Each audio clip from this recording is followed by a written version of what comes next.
ఈరోజు ఏంటిది? శ్రమ ద్వారా అభివృద్ధి. మరి శ్రమ ద్వారా అభివృద్ధి ఎలా కలుగుతుంది?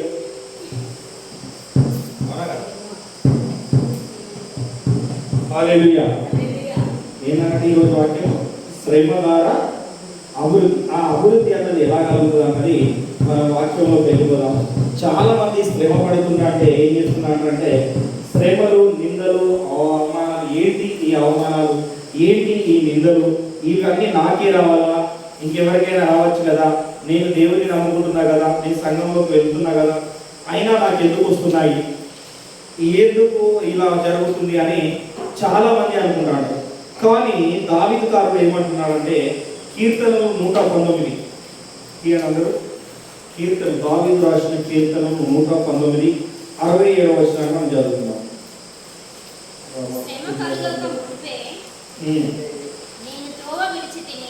శ్రమ కలగక మునుపు నేను త్రోవ విడిచి తిని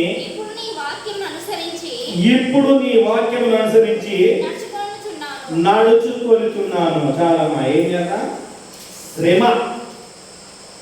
శ్రమ కలగకపోతే ఏం చేసిందంట? త్రోవ విడిచి తిరిగిందట. చాలా మంది శ్రమ రాకపోతే దేవుని దగ్గరికి రాదు.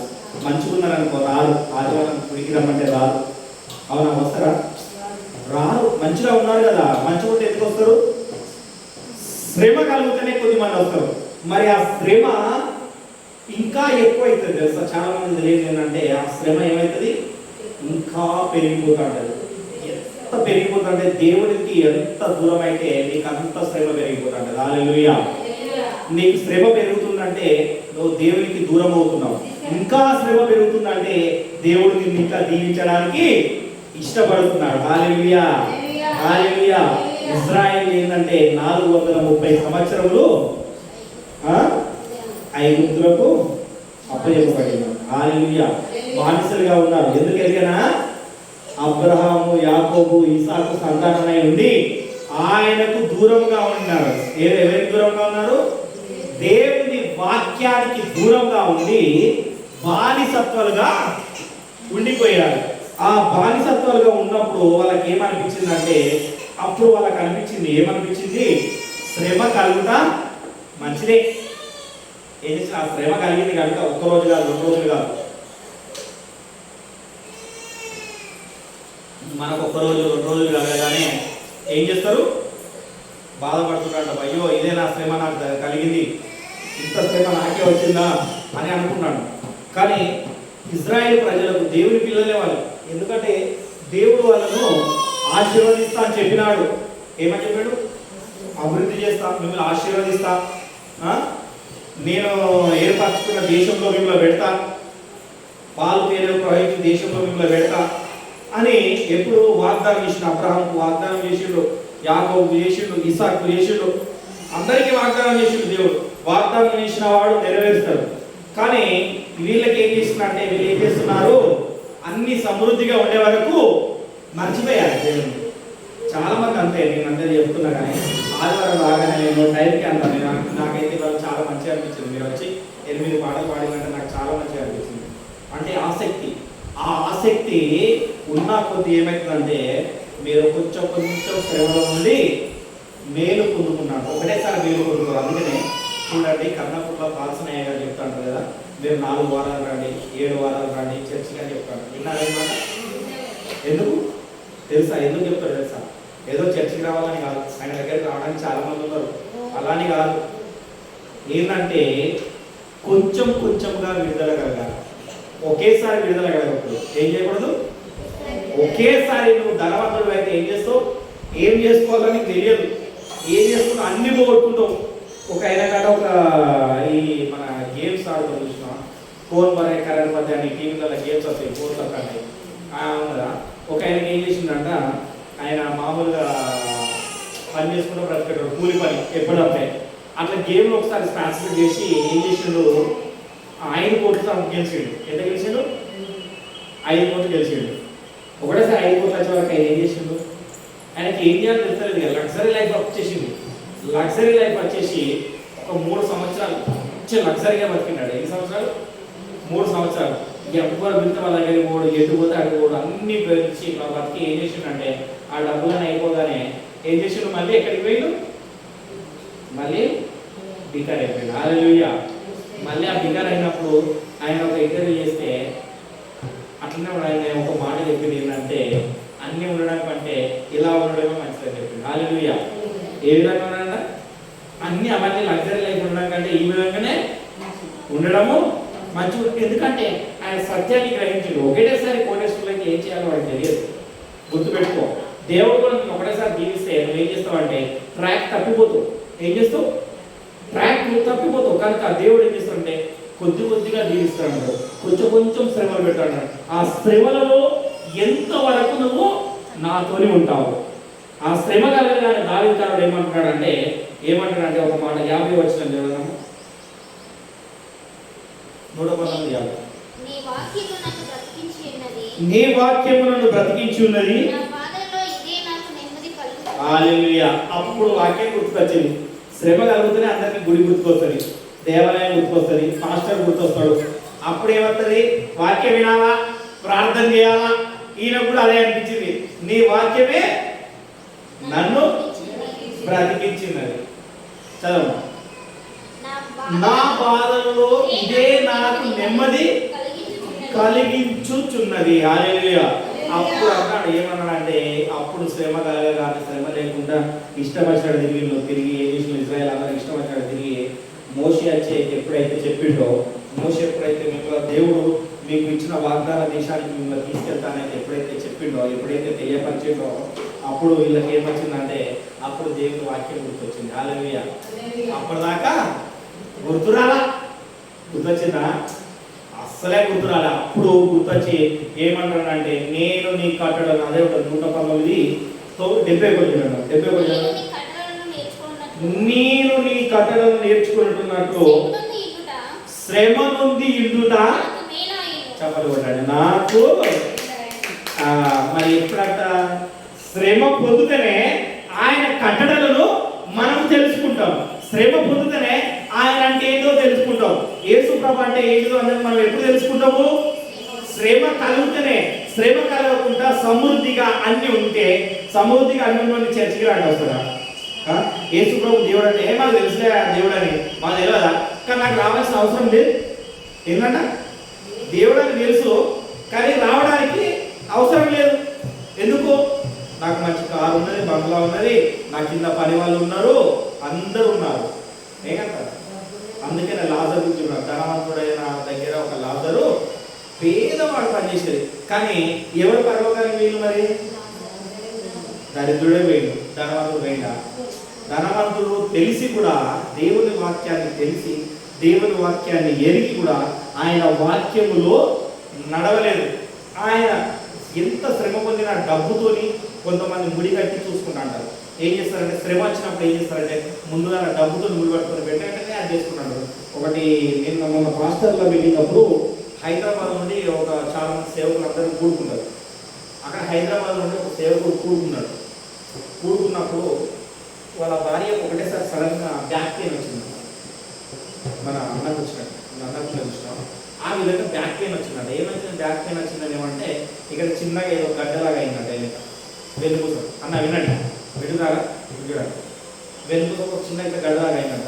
రాగానే ఆయన ఏం చేసాడు? పాస్టర్ మళ్ళీ ఆయన ఎవరు కూడా కాదు, ఎవరు పాస్టర్, ఒక 20 ఏళ్ళ సీనియర్ పాస్టర్. మళ్ళా 1 సంవత్సరం కాదు, 2 సంవత్సరాలు కాదు, 3 సంవత్సరాలు కాదు. ఎన్ని ఏళ్ళ సీనియర్? 20 ఏళ్ళ సీనియర్. ఆమె బాధ రాగానే లేవగానే లేపులేదు అనగానే వెంటనే ఏం చేసిండు? తీసుకెళ్ళి హాస్పిటల్ తీసుకెళ్ళి వెంటనే ఏం చేసిండు? ఆపరేషన్ చేయించిండు. 3 లక్షలు పెట్టి. ఎన్ని లక్షలు పెట్టి? 3 లక్షలు పెట్టి ఆపరేషన్ చేయించిండు. ఆపరేషన్ చేయించి తర్వాత అప్పుడు 4-5 రోజులు అవుతుందంట. ఇక నడుస్తుందయ్యా, ఇక కొంచెం నడుస్తుంది కాబట్టి ఇంకా హాస్పిటల్లో ఉన్నది, డిశ్చార్జ్ కాలేదు. ఇక నేను దేవుడు మంచిగా ఆపరేషన్లో తోడైపోయాడు, నేను అందుకనే వాళ్ళ పాస్టర్లో మీటింగ్కి వచ్చిన అని సాక్ష్యం చెప్తాడు. నేనేమన్నా నేను అన్నా కదా, అయినా మీరు ఎన్ని సంవత్సరాలు నన్ను పాస్టర్గా చేస్తున్నాను అది ఏమని మంచిగా వినాలన్నా, మంచిగా నన్ను వింటున్నారా? ఎన్ని సంవత్సరాలుగా పాస్టర్గా చేస్తున్నట్టే 20 సంవత్సరాలు పైబడింది అయ్యా.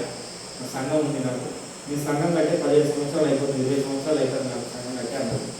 మీ విశ్వాసులకు ఏం బోధిస్తావని చెప్పిన. ఫస్ట్ ఎవరిని ఆశ్రయించాలా?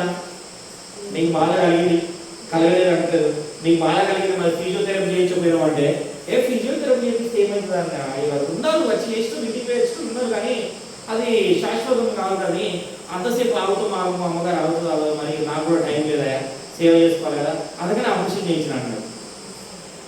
ఒకటే మాట చూసిన, నువ్వు నాకు మాట్లాడడానికి నువ్వు అరవై ముందు పక్కన పోవాలి డైరెక్ట్. ఏం చెప్పినా ఎవరిని ఆశ్రయించాలి? నువ్వు పాస్టర్ ఫస్ట్ ఎవరిని ఆశ్రయించాలి? సంఘస్థులకు నువ్వు ఎవరిని బోధిస్తావు? ఏం బోధిస్తావు? నీ బోధన ఏంటి? ఆపరేషన్లో దేవుడు కూడా ఇంటాడు, ఉండడం అనట్లేదు. ఎప్పుడు దేవుని వల్ల జరిగే కార్యాలు ఉంటాయి. అందుకనే ఇది శిష్యులు ఏమడుగుతారంటే పట్టణానికి యేసు ప్రభు వెళ్తుండగా ఒక గుడ్డివాడు ఎదురొస్తాడు. గుడ్డివాడు ఎదురొస్తే ఒక్కొక్కసారి గుడ్డివాడిని ఏం చేస్తారంటే వాళ్ళని పితరులు వాళ్ళు పాపం చేయడం వల్ల వాడు గుడ్డివాడిగా పుట్టిందని వాడిని స్వస్థపడతారు యేసు ప్రభు. ఇంకోసారి కూడా గుడ్డివాడు అంటాడు, మరి వీడు ఎవరు వీడి తల్లిదండ్రుల పాపం చేసిలా ఎవరు పాపం చేసిళ్ళు ప్రభు అని అడిగినప్పుడు మత్తయి ఏమంటుందంటే వాడికి ఏమందంట దేవుణ్ణి మహిమార్థమై వాడు గుడ్డివాడుగా పుట్టిండు. హల్లెలూయా. ఎవరి మహిమార్థమై అంట? దేవుని మహిమార్థమై. వాళ్ళ పిల్లలు తప్పు చేయాలా? వాళ్ళ తండ్రి తప్పు చేయలే, వాళ్ళ తాత తప్పు చేయలే, ఎవరు తప్పు చేయలే. మరి ఎవరి మహిమార్థమై? దేవుడు నేను కూడా ఉన్నా, నేను నన్ను మహిమపరచుకోవడానికి వాడిని గుడ్డివాడిగా నేను గుర్తించిన. హల్లెలూయా. అందుకని ఏం చేసిందంటే వాడిని అప్పుడే వాడి కన్నులను ముట్టిండు. ముట్టగానే వాడు స్వస్థత పొందగానే ఏం చెప్పిండంటే నువ్వు ఊర్లోకి వెళ్ళి మొత్తం ఏం చేయి ప్రకటించు అని చెప్పిండు. హల్లెలూయా. ఏం చేయాలా? ప్రకటించాలా. సువార్త ఎప్పుడు ప్రకటించబడింది అంటే వాడి ద్వారా ఇంకా సువార్త ముందుకు వెళ్ళింది. ఎవరి ద్వారా వెళ్ళింది? పాస్టర్ ద్వారా వెళ్ళలే. చాలా మంది అనుకుంటున్నారు కానీ సువార్త వెళ్ళేది పాస్టర్లు ఏమన్నారు అంటే నేను చాలా ఆత్మలు సంపాదిస్తున్నాయా, ఆత్మలు సంపాదించుకోవడం నేను బాగా తిరుగుతున్నాను అనుకున్నాను. నువ్వు తిరగడం వల్ల ఉపయోగం లేదు కానీ నీ విశ్వాసి తిరగడం వల్ల ఉపయోగం ఉంది. హల్లెలూయా. యేసు ప్రభు ఏం చెప్తున్నాడంటే నువ్వు సర్వలోకంకి వెళ్ళి సర్వ సృష్టికి సువార్త ప్రకటించుడి అన్నాడు. సర్వలోకంలోకి వెళ్ళి సర్వ సృష్టికి సువార్త ప్రకటించాలంటే ఏం చేయాలా? కావాల్సిన అద్భుతాలు జరగాలి. వాళ్ళకి ఏమైతే కావాల్సిందో, వారికి ఏ బాధ ఉందో ఆ బాధల నుండి, వాళ్ళ ఇబ్బందుల నుండి, ఇరుకుల నుండి ఏం చేయాలా? బయటికి వెళ్ళాలి. బయటికి వెళ్ళాలంటే వాళ్ళకి ఏం కావాలి? సరైన వాక్యం ఉండాలి. అందుకని ఇక్కడ ఏమంటున్నది? నీ వాక్యమే నన్ను బ్రతికించి ఉన్నది. ఎవరు బ్రతికించున్నారు? మాటలు ఉన్నాయా? డాక్టర్ బ్రతికించున్నారా? ఎవరు బ్రతికించాలి? నువ్వు ఎవరిని ఆశ్రయించాలా? దేవుని ఆశ్రయించాలి. దేవుని వాక్యాన్ని ఆశ్రయించాలి. అప్పుడే మన బాధలో ఏం జరుగుతుంది? నెమ్మది కలుగుతుంది. అందుకనే దావీదు ఏమంటున్నాడంటే నా బాధలో ఉన్నప్పుడు నీ వాక్యం నేను ఆశ్రయించిన ఆ బాధలో నుండి నాకు నెమ్మది కలిగింది. హల్లెలూయా. అప్పుడు ఎందుకంటే చాలా మందికి తెలియని విషయం ఏంటంటే చాలా దేవుడు పెట్టేదంటే ఆయన మహిమార్థమై పెట్టుకున్నాడు. ఇంకా నువ్వు గట్టిగా పునాదిలో నిలబడాల. ఇంకా బండ మీద పేతురు బండ మీద సంఘాన్ని కట్టాడు. అలా నువ్వు నిలబడాలి. ఆ సంఘంలో నువ్వు నిలబడాలంటే నీకు దేవుడు ఏం చేస్తాడంటే దుఃఖ దినములు పెడతాడు. హల్లెలూయా. అందుకని ఒక యోబు ఒక మాట అంటాడు చూడండి. యోబు 6వ అధ్యాయం అనుకుంటాను. యోబు 6:2 చూడండి ఒక మాట ఉంటుంది. ఈ కీర్తన పక్కమంటే ఉంటుంది. లెఫ్ట్ సైడ్ చేయండి. యోబు తర్వాత కీర్తన ఉంటుంది.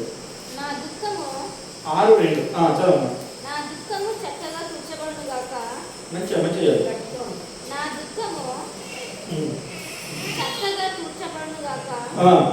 దాన్ని అనుసరించుటకై నాకు వచ్చిన ఆపద త్రాసులో పెట్టబడును గాక. అబ్బబ్బబ్బా హల్లెలూయా. ఏందంట?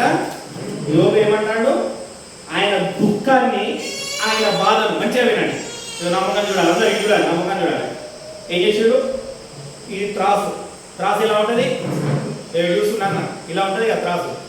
ఈడు ఏం చేస్తున్నా అంటే దుఃఖం ఇటు పెట్టిండంట, బాధ ఇటు పెట్టిండంట. ఏం పెట్టిండు? దుఃఖం ఇటు పెట్టిండు. యోగు కలిగిన శ్రమ అందరికీ తెలుసు కదా, అవునా కదా? భార్య, పిల్లలు, అందరూ స్నేహితులు అందరూ ఏం చేసిండ్రు? వెలువేసిండ్రు. ఆయనకి ఎంత శ్రమ కలిగింది.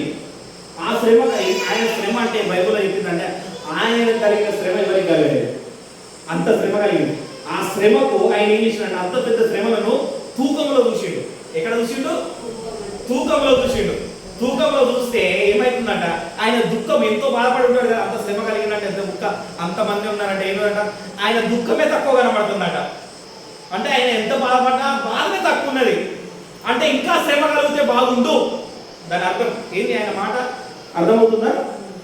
ఆయన మాటకున్న అర్థం ఏంటంటే ఇంకా శ్రమ కలిగితే బాగుండు, అరే భయ్ ఎవరన్నా చూస్తే అరే నీకు అన్ని కురుపులైనాయి అన్ని అయినాయి అంత శ్రమ కలిగింది అని బాధపడతాను. వేరే చూస్తే ఇలాంటి బాధ పగడు కూడా రాకూడదు అంటారు చాలా మంది చూసి కూడా మనకి ఏదైనా బాధ కలుగుతాయి. కానీ ఆయన ఏమంటుండు, దాన్ని నేను త్రాసులో కొలవగా నా దుఃఖమే నాకు తక్కువై ఉన్నది. హల్లెలూయా, ఎంత గొప్ప మాట చూసినావా.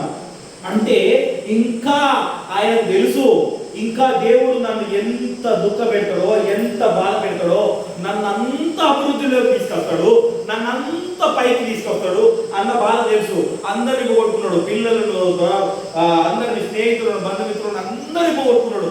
ఆస్తి పాస్తులు అన్ని పోయినాయి. కానీ ఆయన ఏమంటున్నాడు, అన్ని పోయినా కానీ అది తక్కువైందంట దేవుడికి. ఆయన ఎదుట ఆయన అంత గొప్ప మాట ఏంటి, ఏమైంది, నాకు అది తక్కువైనది.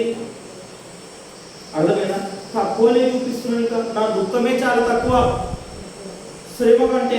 నేను ఇంకా ఆ శ్రమనంతా అంటే ఇంకా నేను ఏడవలసి ఉన్నది, అంటే ఇంకా బాధపడవలసి ఉన్నది. అరే నీ దగ్గర ఏమున్నది బాధపడడానికి. కానీ ఏమంటున్నాడు, ఇంకా బాధపడవలసి ఉన్నదని ఆయన బాధపడుతూనే ఉన్నాడు. ఎప్పుడైతే ఆయన ఆ మాట అన్నాడో, ఎప్పుడైతే ఆ మాటను బట్టి ఆయన ప్రార్థన చేస్తున్నాడో, అప్పుడు ఏం చేసిందంటే ఆయన ఆశీర్వాదాలు పొందుకోవడము మొదలుపెట్టింది. దేవుడు ఆయన దగ్గర సుడిగాలిలో దర్శనం ఇచ్చింది. హల్లెలూయా. వచ్చినప్పుడు దేవుడు మళ్ళీ రాగానే ఆయన ఏం చేస్తున్నాడంటే, దేవుడు రాగానే ఆ మాట అంటున్నాడు, ప్రభువా నా దుఃఖమే తక్కువైనది త్రాసులో ఉన్నప్పుడు, ఇంకా నేను ఏడవలసి ఉన్నది, అందును బట్టి నీకు స్తోత్రములు. హల్లెలూయా. ఇంకా నేను బాధపడవలసి ఉన్నది, అందును బట్టి నీకు స్తోత్రములు అనగానే ఆయన కనికరం ఏమొచ్చింది, వచ్చి కనికరం పొందగానే మళ్ళీ ఏం చేసిందంటే ఆయనకు మంచి కుమార్తెలు ఇచ్చినాడు దేవుడు. హల్లెలూయా. మళ్ళీ పిల్లలు ఇచ్చాడు. వాళ్ళ అంత సౌందర్యము ఆ దేశంలోనే ఎక్కడా కనబడలేదట. శ్రమలలో సౌందర్యం. హల్లెలూయా. ఏమాట ఇప్పుడు శ్రమలో ఏదో అభివృద్ధి చెందడం ఏమవుతుందంటే, శ్రమలు పడుతున్నాం, శ్రమల అభివృద్ధి వాక్యం ద్వారా అభివృద్ధి చెందాం. ఆ వాక్యం ద్వారా అభివృద్ధి చెందిన తర్వాత ఆ శ్రమల నుండి ఏమవుతుంది, మనకు సౌందర్యం వస్తుంది. అది వీళ్ళ ముఖంలో కనబడతలేదు అబ్బాయి, వీటికి ఇంత బాధ ఉన్నది, ఇంత దుఃఖం ఉన్నది, అన్నీ ఉన్నాయి, కానీ వీళ్ళ ముఖంలో సంతోషము, చిరునవ్వు తరగడం లేదు. ఎందుకు అంటే నీలో యేసు ఉన్నాడు. ఎప్పుడు నీలో చిరునవ్వు ఎప్పుడైతే చిగురిస్తూ ఉంటుందో దాన్ని దేవుడు ఏం చేస్తాడంటే కొంచెంగా దయచేస్తున్నాడు. హల్లెలూయా. ఇక అది మన దగ్గర నుండిగా తరిగిపోతుంది. ఇక మళ్ళీ దేవుడు యోగును ఆశీర్వదించిన తర్వాత ఆయన దగ్గర నుండి మళ్ళీ ఎవరు తీసుకోలేకపోయాడు. చూసిన ఒకసారి 42:15 ఉంటుంది. యోగు కుమార్తెలు ఎంత అందంగా ఉన్నారు. ఇదే యోగులో చూడండి 42:15 ఒక మాట ఉంటుంది.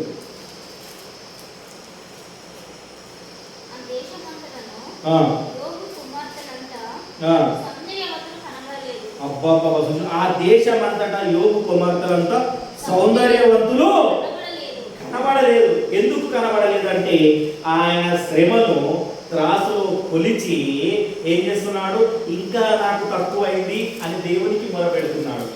నా దుఃఖమే తక్కువైంది. ఏమాట శ్రమ ఎక్కువైంది అనట్లేదు. ఆయన దుఃఖము, నా దుఃఖం తక్కువైంది, ఇంకా కావాలి అంటున్నాడు. ఎప్పుడైతే ఆ విధంగానైతే ఆయన ఎప్పుడైతే ఇంకా ప్రార్థన చేస్తున్నాడో అప్పుడు ఆయన ఆశీర్వాదంలోనికి వస్తున్నాడు. ఎందుకంటే ఆయనకు అప్పుడే విధేయత కలిగింది. ఏం కలిగింది? యేసు ప్రభు అంటే విధేయత కలిగింది. ఇంకా విధేయత కలిగింది. చాలా మందికి ఉంటారు విధేయత అస్సలు కలగదు. ఎవరికి ఏంటంటే డబ్బు అన్ని గర్వం ఉన్నప్పుడు, ఏవైతే అన్ని సమృద్ధిగా ఉన్నప్పుడు దేవుని దగ్గర విధేయుడుగా ఉంటారా? ఉండరు. అందుకని మరి దేవుడు ఎంత విధేయతగా వచ్చాడు అర్థమైందా? హల్లెలూయా. హెబ్రీయులకు రాసిన పత్రిక 5వ అధ్యాయం 8వ వచనం చూస్తున్నాం. చదవండి. మైలు వినాలా? వింటున్నారా? ఆయన కుమారులై ఉండి తాను పొందిన శ్రమల వలన అబ్బా ఏం నేర్చుకున్నాడట? విధేయత. ఎప్పుడు వస్తుంది విధేయత అంటే, నీకు శ్రమ, నీకు ఏమి లేదు, నీ అందు ఏమి లేని అందే నీకు స్లో విధేయత వస్తుంది. అన్నీ ఉంటే ఎవరి దగ్గర విధేయుడుగా ఉంటావా? ఎట్లా ఉంటావు? గర్వంగా ఉండవు. పనివాడుగా ఉంటావా? ఉండవు. ఒక మంచం దగ్గర పోయి ఎవరి దగ్గర ఉన్నవాడికి అందరూ ఇంత విధేయత కలిగి ఉంటారు. అందరూ ఏం చేస్తారు? రాజకీయ నాయకుల దగ్గర పోయి ఇంత కష్టపడి నిలబడతారు, విధేయత కలిగి ఉంటారు. ఎందుకు విధేయత కలిగి ఉంటారు? ఆ రాజకీయ నాయకుల్లో పెద్ద స్థానంలో ఉన్నాడు, హల్లెలూయా, ఏదైనా చేస్తాడేమో, మాకు ఏదైనా మేలు చేస్తాడేమో, ఏదైనా ఆయన దాని నుండి ఏదైనా పొందుకుంటానేమో, నా కుటుంబం ఆశీర్వదించబడుతుందేమో, నేను కొంచెం బాగుపడతానేమో అని ఏం చేస్తారు? చేయలు కట్టుకొని ఉంటారు. అంటే దాన్ని ఏమంటారు? విధేయత కలిగి ఉంటారు. కానీ ఇక్కడ యేసు ప్రభు కూడా లోకంలోకి వచ్చి ఆయన ఏం చేసిండట? విధేయత కలిగి ఉన్నాడట. ఏమున్నాడు? విధేయత కలిగి ఉన్నాడు. ఎందుకు కలిగి ఉన్నాడు? శ్రమను నేర్చుకున్నాడు. పొందిన శ్రమ ఆయనకి ఎప్పుడైతే ఆ శ్రమలు ఎప్పుడైతే ఆయనకు ఆ బాధ కలుగుతున్నారో ఆయన ఇంకా ఏమైతుంది? విధేయత పెరుగుతుంది. అందుకని ఆయన అంటాడు, శిలువలో మరణించాడు, తండ్రి వీరు ఏమి చేయుచున్నారో వీరు ఎరగరు గనక వీరిని క్షమించు అనడం లేదు.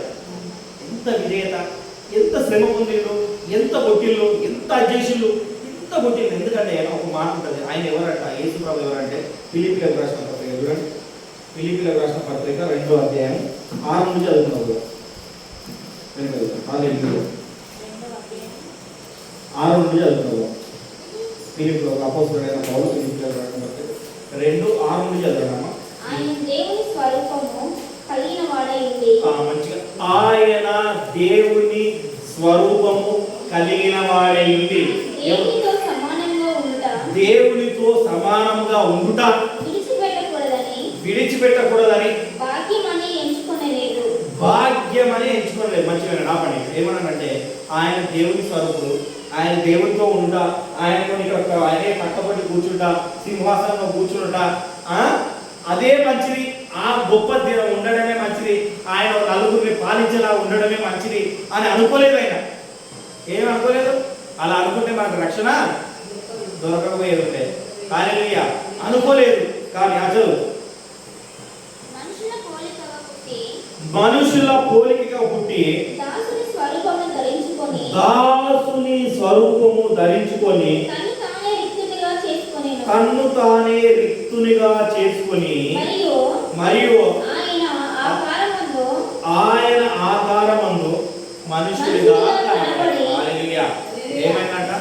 ఆయన దేవుడై ఉండి అన్ని ఉండి కూడా ఆయన రిక్తునిగా చేసుకొని చాలా తగ్గించుకొని, ఈ శ్రమ కలుగుతుంది అని తెలిసి కూడా ఆ శ్రమలో విధేయత కలిగి అక్కడికి వెళితే అక్కడ ముళ్ళ పొదలు ఉన్నాయని తెలిసి కూడా ఆ ముళ్ళ పొదలు అడుగు పెట్టడం అంటే మూర్ఖత్వం అంటారు ఎవరైనా. అవునా? ఆ మూర్ఖత్వం ఎక్కడ వచ్చింది మరి? నాకు అందులో వేరేదో దాగి ఉంటుంది. అది తెలుసు ఏంటంటే మానవుని పోలికగా వచ్చి మానవుడిగా వచ్చి ఈ జీవితాన్ని ఇలా సాధించాలని విధేయత కలిగి తన్ను తాను తగ్గించుకున్నాడు. రిక్తునిగా చేసుకుని అంటే మొత్తం ఇక తగ్గించుకొని, ఇక ఎగ్జాంపుల్ మీకు చెప్పాలంటే ఒక సీఎం దగ్గర ఎంతమంది తగ్గించుకుని ఉంటారు? చాలా మంది. ఆ సీఎం స్థానంలో ఉన్న ఆయనే మన దగ్గర తగ్గించుకొని వచ్చి కూర్చున్నాడు. ఎట్లుంటుంది? కింద కూర్చున్నాడు. సీఎం నలుగురిని శాసించాడు, నలుగురిని ఆడించాడు. అలాంటి స్థానంలో ఉండి కూడా తనను తాను తగ్గించుకున్నాడు అన్నమాట. అంటే మీకు అర్థమయ్యేది చెప్తున్నాడు, మీకు అర్థమయ్యేది ఆయన ఎంత తగ్గించుకున్నాడు, ఎంత వ్యక్తులుగా చేసుకున్నాడు అన్నది వెనక చదవండి.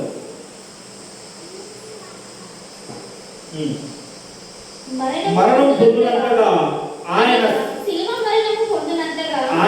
మరణం పొందినంతగా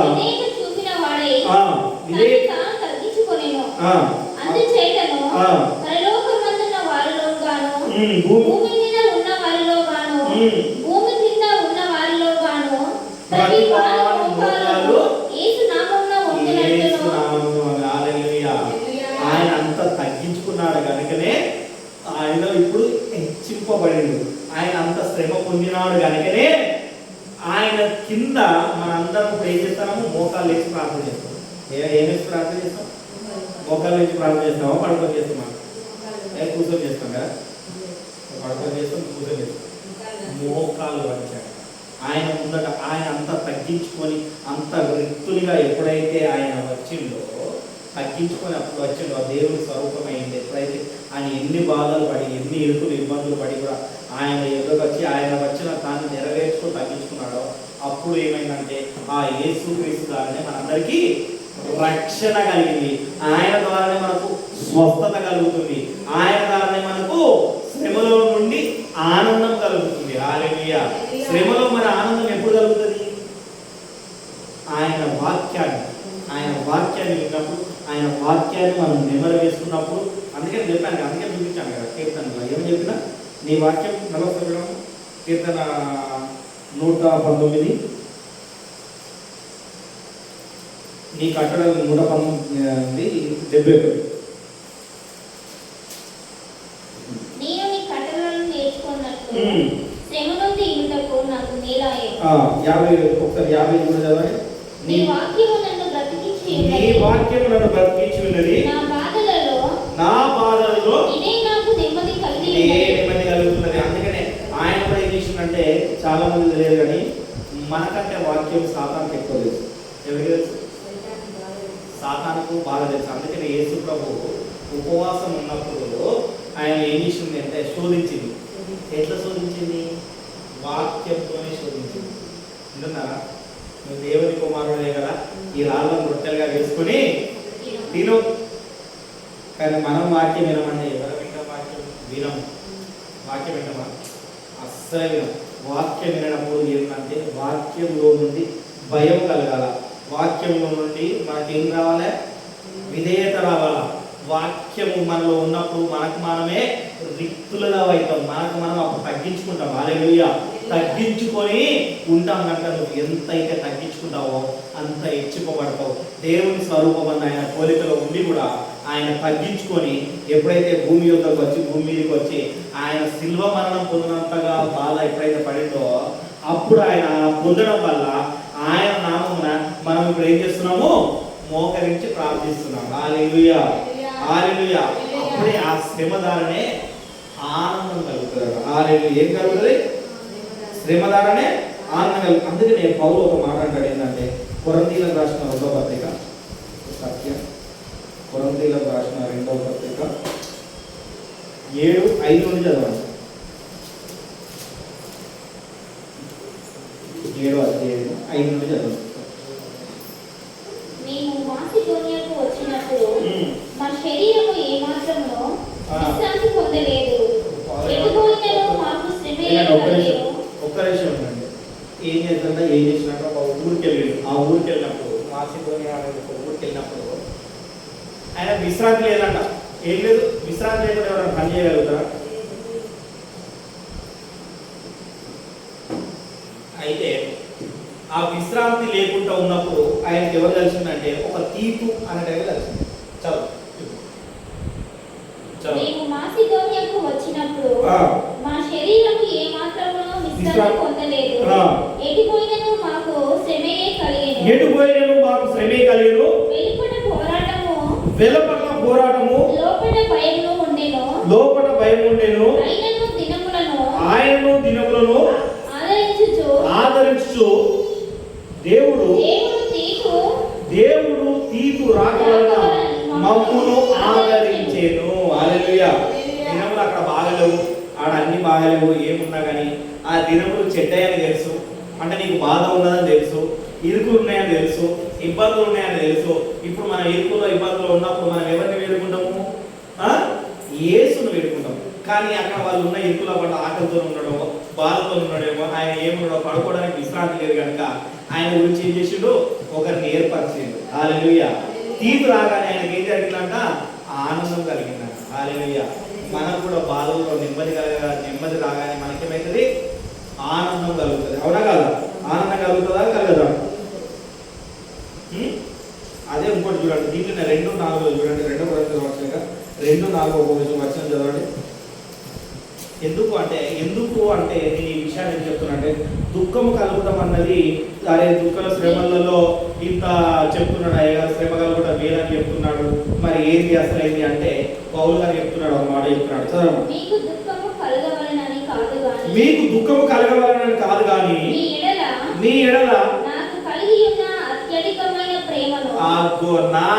కలిగి ఉన్న అత్యధిక ప్రేమను మీరు తెలుసుకునవలనని నిండు శ్రమతో మనోవేదనతో ఎంతో కన్నీళ్లు విడుచుచు మీకు రాసిన. హల్లెలూయా. అంటే మీరు శ్రమ పొందాలి, బాధపడాలని నాకు ఇష్టం లేదు. కానీ ఆ శ్రమ పొందకుండా ఆ శ్రమల నుండి ఆనందం ఎలా పొందుకోవాలి, ఆనందంగా ఎలా విధంగా ఉండాలి, ఎటు పడిపోకుండా ఉండాలి అన్న దాని గురించి ఆయన ఏం చేస్తుండో లేఖనాలు రాస్తున్నాడు అనమాట. ఆయన వాక్యాన్ని మళ్ళీ ఒక్కసారి వివరిస్తున్నాడు. యేసు ప్రభు ఏ విధంగా అయితే ఉపమాన రీతిగా చెప్పిండో ఈయన కూడా అదే విధంగా ఏం చేస్తున్నాడు అంటే లేఖనాలను చెప్తున్నాడు. అంటే చాలా మందికి ఒక విషయం తెలియదు. మలాఖీలో లాస్ట్ చివరి అధ్యాయంలో చివరి వచనంలో ఏమంటారు అంటే చూడండి, తండ్రుల మనసులు పిల్లల తట్టు, పిల్లల మనసులు తండ్రుల తట్టు. మన తండ్రులు ఎవరు? మన పితరులు ఎవరు?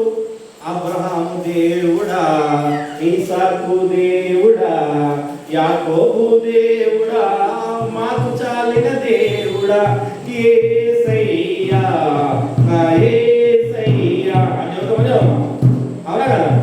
ఎందుకు అంటే ఈ శ్రమలు కలగడం వల్ల మనకు ఎందుకు ఏంటంటే ఏం కలుగుతుందంటే మనకు లాస్ట్గా మీకు ఒక వాక్యాన్ని చూపించి నేను ముగించాలనుకుంటున్నా. తీర్పు రాసిన 2వ పత్రిక 4వ అధ్యాయము 7 నుంచి చదవండి. 7 నుంచి చదువుతాం. లాస్ట్గా ఈ వాక్యాన్ని చూద్దాం. శ్రమలో కలిగిన కానీ ఆనందంగా మనం ఎప్పుడైతే ఏ విధంగా ఉంటామో ఆయన వాక్యాన్ని ఎప్పుడైతే ఆయన వాక్యం ఎప్పుడైతే బ్రతికించింది, నా శ్రమలో బాధని మనం ఎప్పుడైతే ఆయనతో కలిసి ఉంటామో అప్పుడు మనకి ఏం దయచేయబడుతుంది అన్నది చూద్దాం. చదువు 2 తిమోతి 4వ అధ్యాయము 7, 8 వచనం చదువు. మంచి పోరాటం పోరాడితిని,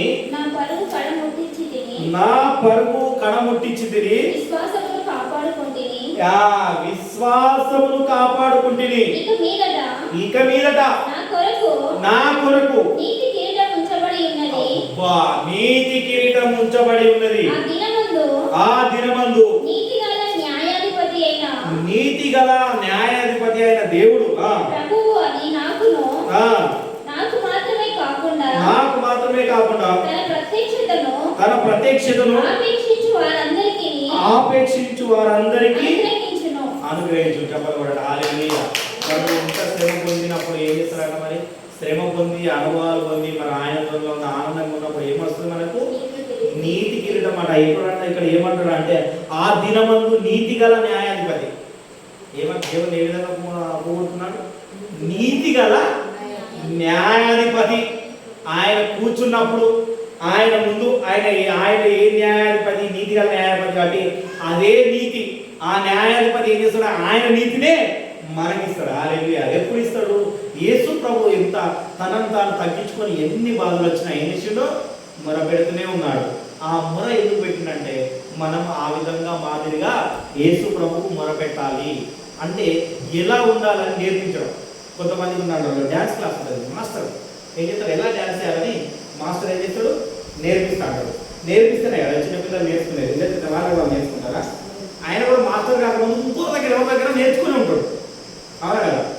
అందుకనే కదా యేసు ప్రభు కూడా ఏం చేసిండంటే ఆయన వచ్చి ఏం చేసిండు? నేర్పించిండు. హల్లెలూయా. అప్పుడు మనం ఏం చేయాలి మరి? శ్రమ కలిగినప్పుడు ఆయన వాక్యాన్ని ఇంకా ఎత్తి పట్టుకోవాలి. ఆయన వాక్యాన్ని ఇంకెప్పుడైతే పట్టుకొని నడుస్తామో అప్పుడు మనం ఎప్పుడు ఏం చేస్తాం? మనకు నీతి అనే కిరీటం వస్తుంది. ఆ 2వ రాకడ సమయంలో ఆ కిరీటాన్ని పెట్టుకొని మనం ఏం చేయబడతాము? లేవనెత్తబడతాము. ఎప్పుడు లేవనెత్తబడతాం అంటే అందుకని అంటున్నాడు అన్ని సమృద్ధిగా ఉంటే ఏం చేస్తారు? మర్చిపోతాం. వినయం కదా, మర్చిపోతాం. కాబట్టి చిన్న చిన్న చిన్న చిన్న చిన్న చిన్న బాధలు పెడతాడు. ఏం చేస్తాడు? దానిలో ఆ బాధలో ఏం చేస్తాడంట? మళ్ళా సౌందర్యాన్ని ఇస్తాడు. హల్లెలూయా. బాధలో సౌందర్యం, బాధలో సంతోషం. ఎవరైనా ఉంటారా? ఎంత బాధ కలిగిన సంతోషం ఉంటారా? కానీ మనం ఉంటాం. హల్లెలూయా. మన సంతోషం ఎక్కడ వస్తుంది? ఆయన దగ్గర నుండి అనుగ్రహించబడుతుంది. హల్లెలూయా. నేనైతే ఎంత బాధ కలిగినా నేను ఎప్పుడు సంతోషంగా ఉంటాను. నేను అనుకుంటే ఒకటే మాట పడతా, ఏమీ లేదు నా యందు అతిశయించుటకు, నా అతిశయము నీవే యేసయ్యా. ఏమి లేదు మరి ఆయన అతిశయించుటకు. మన అతిశయం ఎవరు? యేసు ప్రభు అంత పెద్ద దేవుడై ఉండి, దేవుని స్వరూపమై ఉండి కూడా ఫిలిప్పీలో ఏమన్నా దేవుడి స్వరూపమైంది కూడా మానవుని జన్మెత్తి తనను తాను రిక్తుడిగా చేసుకొని వచ్చి ఆయన ఇంత గొప్ప సేవ చేసిపోయాడు. ఇంత శిలువ మరణం పొందినంతగా వాడు బాధపడి కూడా మనకు రక్షణ కలిగించిపోయాడు. అంత గొప్ప రక్షణను మనం నిర్లక్ష్యం చేస్తేలా, గుడిని నిర్లక్ష్యం చేస్తేలా? కనుక మనం ఏం చేయాలంటే శ్రమల యందు సంతోషం పొందాలంటే మనం ఏం చేయాలా? శ్రమ పొందుట మంచిదే. అప్పుడే కదా మనకు సంతోషం, అప్పుడే కదా నీతి కిరీటం మన గురించి ఉంచబడి ఉన్నది. కనుక మనందరం లేచినట్టు ప్రార్థన చేసుకున్నాం. అందరూ మోకరించాడు, ప్రార్థించుకున్నాం, అందరూ మోకరించాడు. యేసయ్యా నీకు స్తోత్రం.